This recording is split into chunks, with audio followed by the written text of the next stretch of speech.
for today's episode, mga ulo ng salmon naman ang naisipan kong lutuin ngayon. At nandito nga pala ako sa public market ngayon para bumili. Sobrang napakasarap na mga to mga kasolid, lalong-lalo na ako sasabawan mo. At pagdating ko nga sa bahay ay dali-dali ko itong tinagat sa plastic. Maraming salamat sa mga bagong viewers at followers dyan. Welcome na welcome po kayo dito. Bali, hatiin ko lang muna sa dalawa ang mga ulo mga kasolid at tatanggalan ng asang. Maraming salamat sa mga bagong viewers at followers dyan. Welcome na welcome po kayo dito. At after ko silang malinisan mga kasolid, huhugasan ko lang ito ng paulit-ulit hanggang sa luminaw ang tubig para siguradong malinis. At shoutout nga rin pala sa mga masisipag nating workers dito sa Pinas at sa ating mga bayaning OFW, mag-ingat po kayo lahat dyan. At after ko naman silang mabandawan ay bubudburan ko naman sila ng asin at pamintang durog. Shoutout kay Mark Anthony Poryo ng Tansa Cavite. At sakto naman mainit na yung mantika mga kasolid, start na tayo magprito.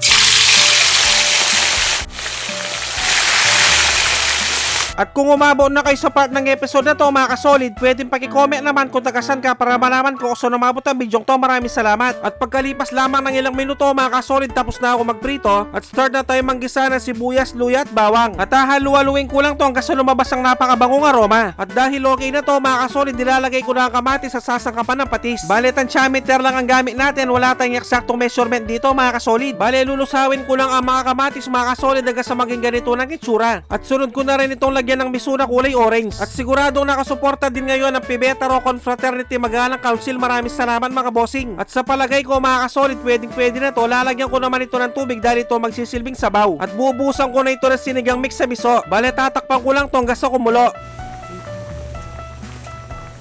At yan, dahil kumukulo na, ilalagay ko naman yung pinrito kong mga ulo na salmon. At sunod ko na rin ilagay ang mga gulay tulad na labanos at okra. Bale, tatakpan ko lang to at papakuluan sa katamtamang lakas ng apoy hanggang sa lumambot ang mga gulay. At dahil natabangan pa ako mga kasolid, mag-a-add lang ako ng konting asin at ilalagay ko na yung mga mustasa. At shoutout nga rin pala kay Merlita Portes ng Northern Samar. At dahil luto ng aking napakasarap at napakasolid na ulo ng salmon sinigang sa miso, magpiplating na tayo. At pag-i-rate naman 1 to 10 ang recipe natin ngayon mga kasolid, maraming salamat. At syempre, dito na tayo sa pinaka-exciting part, ang tikiman time, yun no? Kakamayin ko na talaga to, kain po tayo mga kasolid.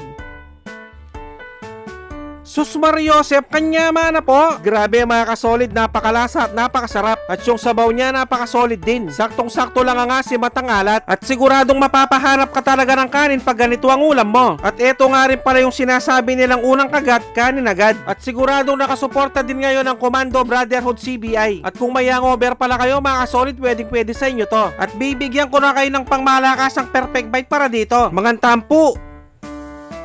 Taksya po, nakalasa ng kalasa. At kung tiyempong hating gabi nyo naman napanood to mga kasolid, mag-automatic pansit kanto na lang kayo mga bossing. Dapat yung spicy ha. At pag ganito talagang kinakain ko mga kasolid, hindi ko talaga mapigilang sumubo. At siguradong manguubos na naman ng isang kalderong kanin lamig to kung sakali. At siguradong naglalaway din ngayon ang mga masisipag nating mga tambay. Maraming salamat sa mga walang sawang sumusuporta at sumusubaybay sa aking mga video. At sa mga walang sawang nagsishare, maraming salamat, napakasolid nyo. Sobrang na-appreciate namin kayo lahat. Magkita-kita ulit tayo next episode. Maraming salamat sa panonood. Mag-ingat ang lahat. Basta Kapampangan, manyaman!